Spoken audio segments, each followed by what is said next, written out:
Type of ஒரு problem, Powell problem அப்படின்னு சொல்லலாம். எப்ப பாரு லூஸ் டூல்ஸ், அதை எப்படி தான் நிறுத்துறதுன்னு தெரியாது. சரி, அப்போ ஒரு எமர்ஜென்சிக்கு ஏதாவது ஒரு டேப்லெட், டயரியா ஸ்டாப் பண்ண ஒரு டேப்லெட் போட்டாங்கன்னா அது இன்னும் அவங்களுடைய உடல்நிலையை ரொம்ப மோசமாயி ரொம்ப வீக் ஆயிருவாங்க. அடுத்த ஒரு வாரம் பூரா ரொம்ப எனர்ஜியே இருக்காது.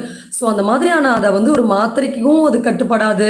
ஒரு ஹெர்பல் மெடிகேஷன்ஸும் எடுக்க முடியாது. அந்த ஹெர்பல் மெடிசன்ஸ் கூட ரொம்ப ரொம்ப சூஸியாக கேர்ஃபுல்லாக பார்த்து தான் அவங்களுக்கு வந்து நம்ம கொடுக்கணும்.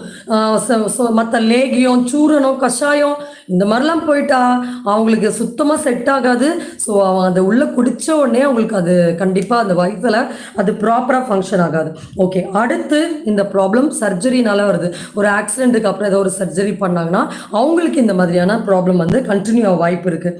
அப்புறம் பார்த்தீங்கன்னா ஏதாவது ஒரு ஃபீவர் இல்லை ஏதாவது ஒரு டிசீஸ்க்காக மெடிக்கேஷன் எடுத்திருப்பாங்க. ஃபார் எக்ஸாம்பிள் பாடியில்